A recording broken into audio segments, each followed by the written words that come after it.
Welcome, friends of tales of fae and folk, and back to Dartmoor we're going. Today I shall tell you of a pixie battle, of two maids and their strange tale, of a courtship that went wrong, and a witchery black fox.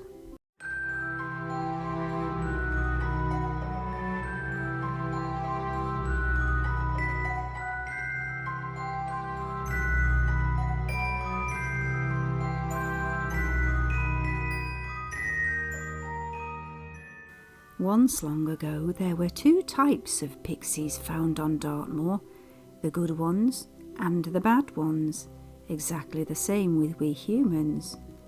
The good pixies could be found in the moorland valleys and woodlands, nature-loving and also frequent visitors to the Dartmoor cottages and farms. Here they knew they could find a bowl of milk left for them for a little work, or a chunk of the best bread. The wicked pixies, their place was the deep tin mines and the holes found on the moor, dark, dank places dripping with water that seeps through the earth. The thing they loved best was to cause distress among the humans, to create havoc. The good pixies, their relationship with the farmers and cottage holders was one of mutual respect. They carried out menial tasks to help the humans. They were rewarded with food, drink and the warmth of a hearth. The darker pixies, these had no relationship with the human miners. The humans treated these pixie neighbours with a great amount of fear and contempt, and they never left one single thing for them. Not even the crust of a pasty, or a bit of cloth to wrap around themselves. The resentment of these wicked pixies to the light ones was palpable and growing. Jealousy is a terrible thing, dear friends, and it has its place in the fairy world as well as ours. Over time there were skirmishes between these two groups of pixies. There was the odd shove and push, insults and backhanded looks, usually at pixie sabbats where they would congregate at certain times of the year. One fine day a group of the mine pixies were resting, and across the way they could notice one of the well-dressed, more genteel pixies collecting nectar and going about on his own merry way. To see him there, so close and so fine to their miserable home and selves, looking so sunshiny and bright and fairy, well, it was enough to make their pixie blood boil. The nectar hit the floor, and the little pixie was on the end of a really good walloping and kicking by the darker pixie group. The battered and bruised pixie limped his way home. His brethren found him in a real state, and this, my friends, was a declaration of war. The bad pixies had one advantage over the others. Years of working secretly alongside humankind, the tin miners had taught them one thing: how to smelt and work metal. These pixies knew how to make weapons, sharp things, knives and arrowheads. They were tooled up ready for a fight. The good pixies, however, had led well-fed, innocent lives, farming. They had never needed to defend themselves against anything. Instead, they decided among all of them to retreat to safer ground, to Blackator Copse. This place is a little woodland we can still visit to this very day, a stand of twisted oaks and moss-coated boulders, part of what is left of the great ancient forest that once covered all of the land. To Blackator Copse it was decided, to the crevasses and caves, to the roots of the trees. A wall was quickly built around the copse. It might protect them for a while at least. Some of the pixies were sent to keep watch over all the area. and they were sent to High Willhays, to the boulders there, to what is known locally in Devon as the Roof of Devon. The Pixies had found that the only thing they could build a wall from around the copse was peat, so they struck out and cut turfs, brick-like shapes of cut earth. One wise pixie gave an instruction. As each of the turfs was placed on the wall, each pixie must think of a good deed it had done for a human. The turf wall had grown and grown, and soon it was finished, and they named it the Wall of Deeds. 3 miles to the east of the copse, the wicked pixies had gathered at the old Wheel Virgin mine on the East Oakmont River Valley. Their knives and arrows were sharp and shining in the light. They had stolen a barrel of cider from the human tin miners, and they were taking swigs of this brew, raising the battle fury with cries and whoops. Now here I should tell you a little about Devon cider. In its raw form, it is a very harsh brew, known to strip the paint off cars if they are left in the sun after a spillage, and this was the rough stuff that these pixies were drinking down. Little by little they became like a group of small berserkers, ready for battle, ready for bloodshed and riot. They took off, drink-fueled and staggering a fair bit, but heading in a group rage to Blackator Copse. From the heights of High Willhays it was easy for the lookouts to see them coming, the noise and their shrieks alone bouncing across the empty moorland and granite rocks. The lookouts gave notice to their assembled comrades down in the woodland. The wicked pixies came to the Wall of Deeds and burst out laughing at the pathetic-looking earthen wall. All they had to do was climb over and slaughter all of the pixie enemies hiding in the trees. But as they climbed, they fell back down. Arrows merely bounced off the turfs, and knife cuts did nothing at all. As a group they flew at the wall, but a ring of light grew around the wall, repelling them back. Again they surged forward. Brighter the light grew, another ring and another ring that threw them back. For a full day and into that night they repeated the same, throwing curses under their breaths, throwing themselves at the wall, and being pushed back by those protective rings of light. Finally, exhausted, they retreated back to Wheel Betsy. At least there was good cider to drown their sorrows, and from that very day the darker pixies stayed in the mines and kept themselves to themselves. Once the wicked pixies had retreated, the golden rings of light began to drift higher and higher, and all over Dartmoor, all over the landscape, fading gently away. Some fell softly to the ground, near the pixies, and in astonishment they saw it left a perfect circle of lush green grass. And the pixies weren't the only witnesses. One of the humans who saw this was a renowned wise woman of the moor. She knew exactly what these bright green rings meant. These were the pixie rings, magical places where if a pixie was threatened, he could stand in the centre and nothing could harm him. At night the pixie folk would gather in these rings to perform their revels, to dance and make merry. However, if you should happen to be on Dartmoor and you ever seen a lush green grass circle, don't enter it, never enter it. This is protected by pixie magic and could be deadly to humans. A ways back in time, possibly in the 1700s, a stranger, a noble fellow, bought a large part of Dartmoor, an estate and a manor. It wasn't known who he was or where his money came from, but it was rumoured locally in hushed tones that there was no good about it, that money had been earned by bad things.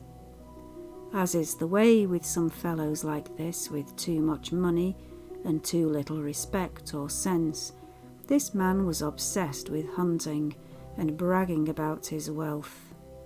He set up a huge kennels, bought the best dogs, employed brilliant huntsmen, and then ingratiated himself with the local gentry. Pretty soon he became known as a hearty host, only the best for his guests who, to be frank, were every bit as corrupt and boorish as himself. His life on the moor was going rather well, but there was just one small thing that really stopped him from feeling content. One thorn in his side that began to grow and grow in his obsession. When he had bought his parcel of the moor, there was only one place that he could not throw money at enough to buy, and this was a small cottage and a small plot of land in a high moorland valley, and this became his pet peeve.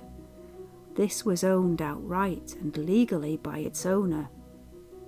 The lord of the manor could do nothing. No matter what he thought of to get this tiny plot, everything came to nothing. The cottage owner had the law behind them. He would not be able to take that cottage or its land. Now, the cottage was owned by a Dartmoor woman, an old woman living on her own, and scraping a living from the moor with a few bullocks, some sheep, and growing what she could. The local tales of this woman were rife and varied. She was said to be the granddaughter of a highwayman who once persecuted travellers on the Oakhampton road, and it was his money that had bought outright this plot and cottage. She was known as a herbalist and healer who helped the poor locals with their aches and pains and sicknesses, and for this alone they respected her and left her to herself. This woman was the bane of the Lord's life. He was determined that he would have her cottage and land one way or another. He would not be told no. Soon it became time to reap the hay on the moorland farms, and in an act of neighbourliness, some of the local farmers did as usual and helped the old lady cut and stack her hay, food for her cattle and sheep in the harsh moorland winter. The old lady could now rest, knowing her tiny farm was safe and sound over the cold months of the year. It was a dark night when one of the farmers noticed smoke rising from the old woman's farm. He raced as fast as he could to the cottage, but by the time he got there, everything was alight. A ferocious blaze was consuming everything. The next day, the poor old woman's body was found among the ruins of the cottage. Had she tipped over an oil lantern, maybe fallen in the hearth? Eyes turned to the direction of the manor house, stern eyes, accusing eyes that knew what must have really happened. The old woman was laid to rest beneath an ancient yew tree. Some of the moorlanders attended her funeral. She had no family, but at least she had some people there to see her off. It wasn't so long after this that strange things started to happen. A large dark fox with a jet black brush would pad across the land and lay itself down on the grave of the old lady beneath the yew tree. These dark foxes are still seen today sometimes, more native than the red foxes brought to Britain, larger beasts and shaggier too, but even back then they were still rare. So much so they were seen as uncanny, perhaps even agents of the devil himself, looking for souls that their master could steal. And people were wary of this fox, and they noticed that it started to head towards the manor a great deal, and then all of the time. It would hang around the kennels, the hounds barking and baying in fury with the scent of their fox prey in their nostrils. the huntsman would watch the fox purposefully irritate the hounds, taunting them. One night he had had enough. He threw on his clothes and went to face the fox, and it stood there, deep eyes looking deeper and deeper into his soul. The huntsman fled to the safety of his room, because something was just not right about that fox. The next week hunting season opened. Foxes were prey once again, and the weather turned. An iron vice-like grip of cold and ice hit the moorland. The first hunt went ahead, a glory to all but the poor red foxes. The horses and riders gathered, the stirrup cup passed from lip to lip to toast the hunt, and the hunters cheered. Soon they were on their way, over the moor, down the valleys, to the places huntsmen had already scouted where the foxes would hide. And then a sight indeed. A large black-coated fox broke ground, jumping from a stand of boulders and heading over the green grass. The dogs and horses took chase, over the hills, down the gullies, and then the fox fled into a woodland, and seemed to disappear. The huntsman jumped to the ground, to scare the fox into running again, and this the fox did, taking flight once more as fast as the race. The pack of hunters and dogs chased, all the day and into the evening they chased, but never once did they come close to catching that fox, and never once did it tire. Night began to fall now, and clouds were gathering ominously at the edge of the estate lands. It was decided to return to the manor and feast. The fox could be caught another day, it had earned its freedom. The Lord, though, as with all things in his life, refused to see sense, he would not be told no. Enough is enough. He wanted that fox, just as he wanted that cottage, and he would have it. In anger he snatched the huntsman's horn and blew it, and the dogs flew to the horse's side. They set off towards a woodland in the distance, and then the baying of the hounds, the fox again breaking cover. The Lord on to the chase. The huntsman knew that he would be in trouble with his master if he didn't follow, so what could he do? He leapt on his horse and followed also. He became part of the chase once more. As the Lord and the huntsman sped on, the Lord was moving further and further away. The huntsman's horse just could not keep up at all, and above them the clouds were becoming blacker and blacker, roiling and boiling, full of menace. The huntsman watched as far ahead the dogs and the master galloped through the burned-out farm, through the plot and over the crest of a hill out of sight, the dogs baying, echoes sounding over the landscape. And then a booming clap of thunder, and a dreadful flash of light, and there on the hill the silhouette of a black-coated fox. In terror he watched as it stood on its hind legs. It began to move very strangely, and he watched as it began to change, and it changed to the shape of an old woman. His horse reared, the huntsman fell, his head hit one of the boulders, and he fell unconscious, only the baying and the snarling of hounds filling his ears. The huntsman was found the following day, almost dead from exposure, but his master and the dogs, nothing. Their bodies were never found.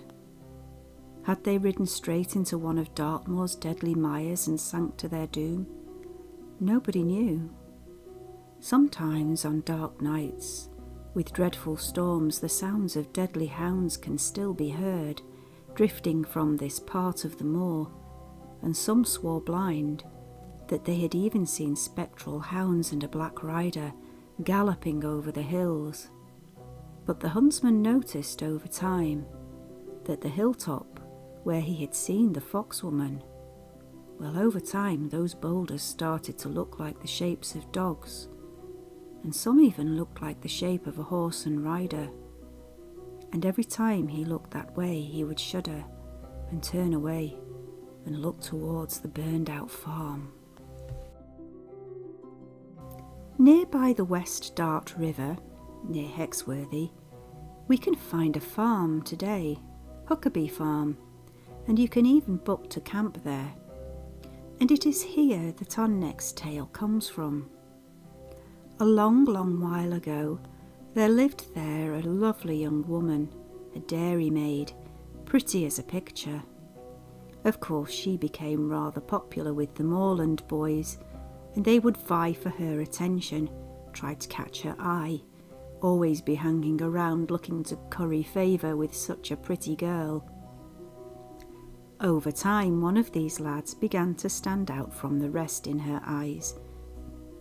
A farm worker, Tom White, from a nearby farm at Postbridge. Tom's work was intense and hard, as is the lot for farmers and farm workers, and more so in days when it was manual work and no help from machinery. Moments together were few, snatched times but precious. Devoted as Tom was, he would finish his work every evening, eat his meal quickly, straighten himself out and brush himself off, and head off on the 5-mile walk over the moors to Huckabee, where he would be rewarded with the arms and caresses of his true love.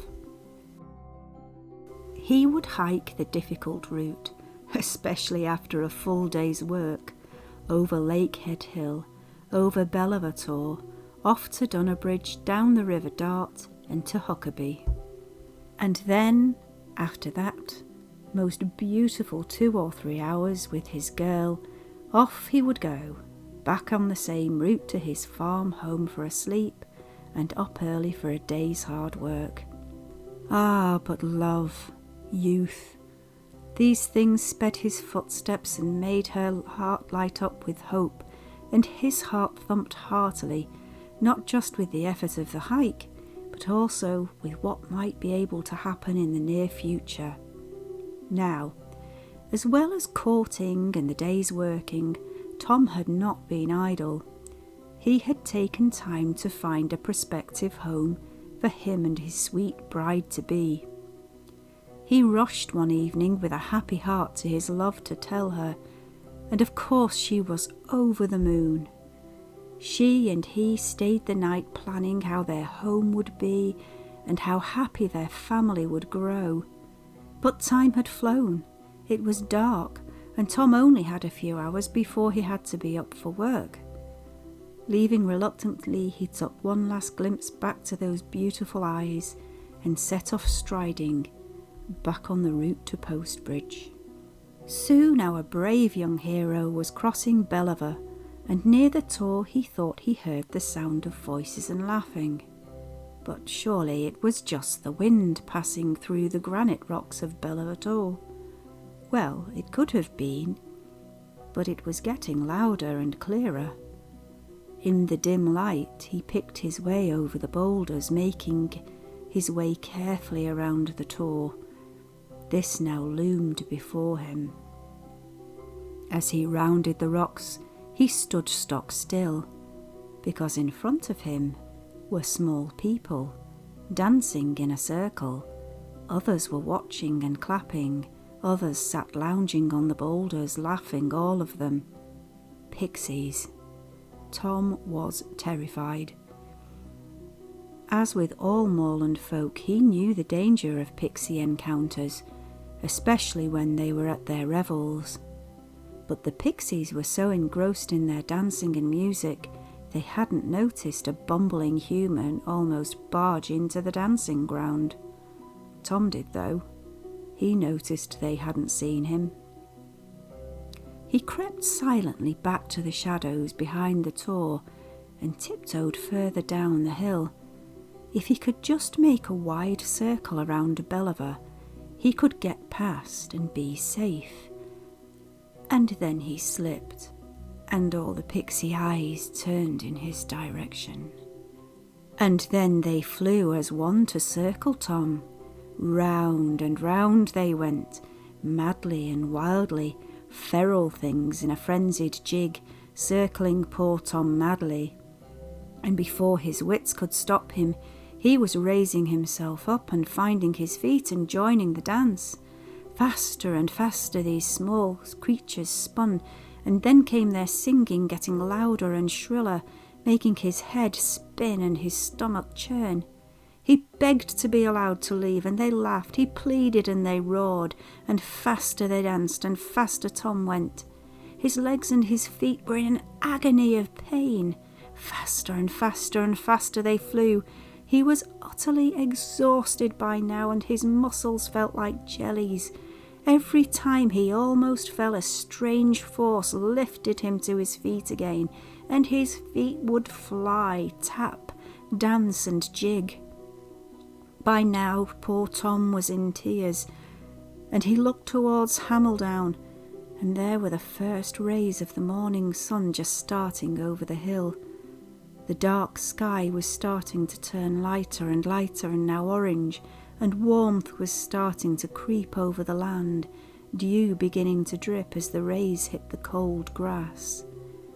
The pixies as one now turned to the sun, stopped in an instant, and disappeared between the rocks and the boulders, vanishing from sight. Tom collapsed. In tears fully now, in so much pain and close to his wits' end, he sat upon the ground.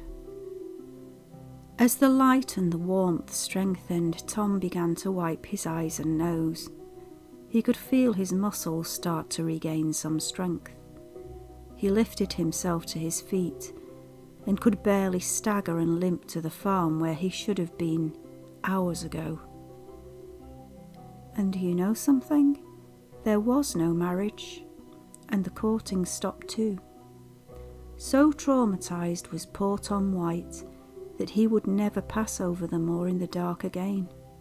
Some gossiped that he'd only wanted to break off his engagement and made up a story, but others, wiser moorland folk who knew better, they knew the truth of it.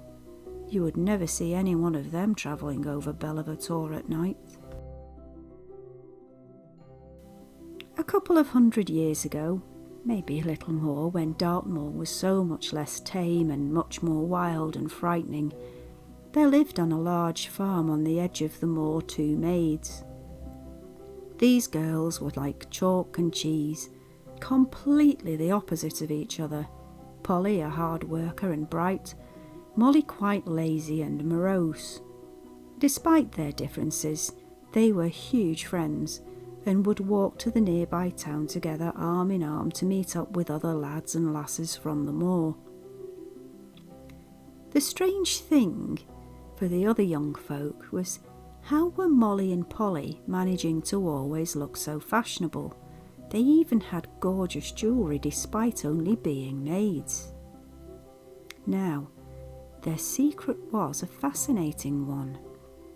Many, many years before, when they were much younger, they had found 2 pixies on the moor, and these little fellows were in a most dreadful state, starving, hungry and close to death.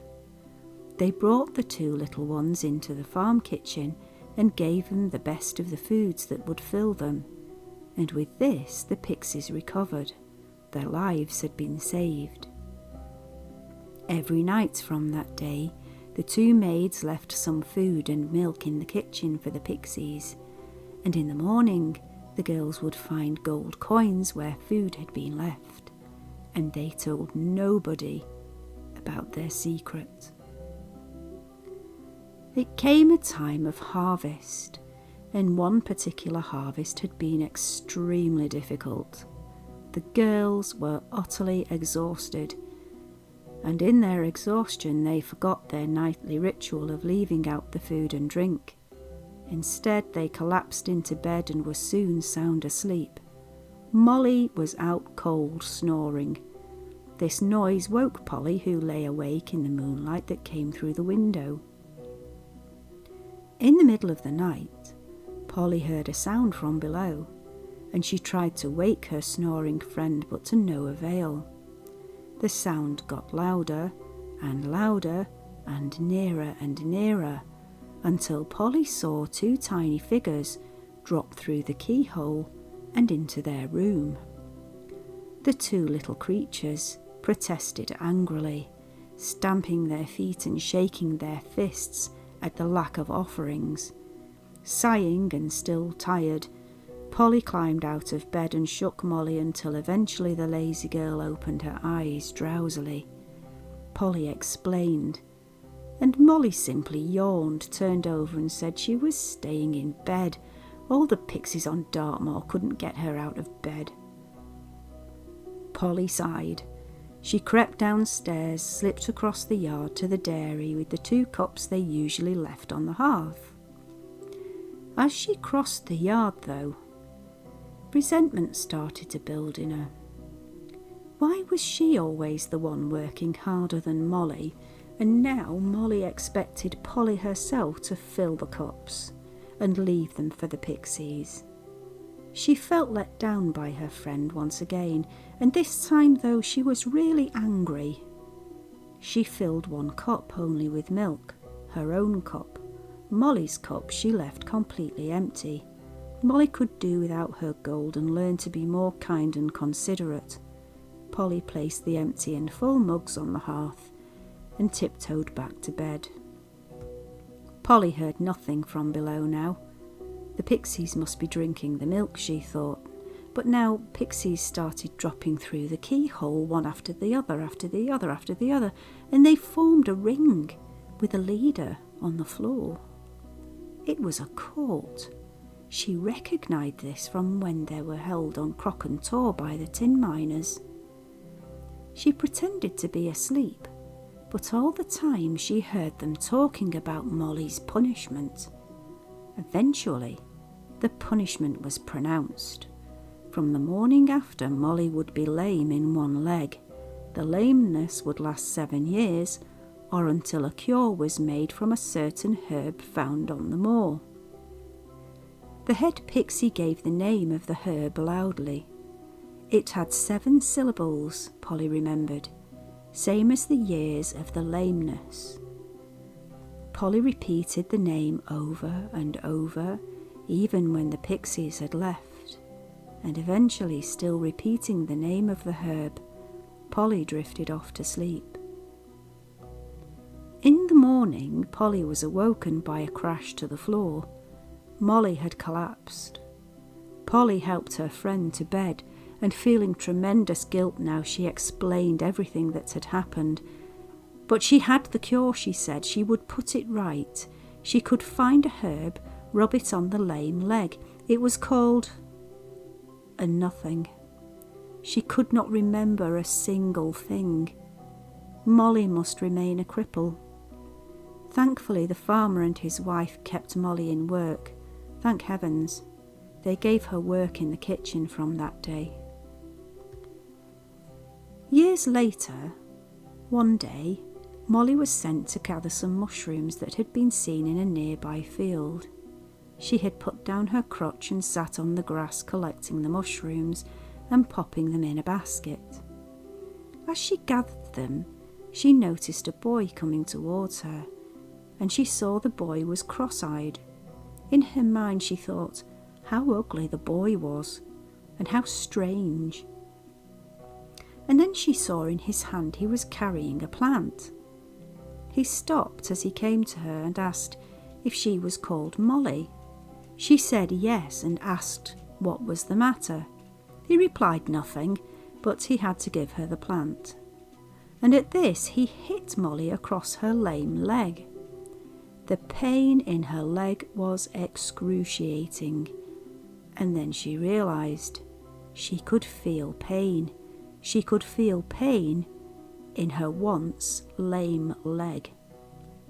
Her lameness had been healed. She crawled to her feet unsteadily, the crutch still on the floor. She could walk. In her joy, she had forgotten to thank the strange-looking boy, and she turned to thank him straight away. But he wasn't there. He had vanished.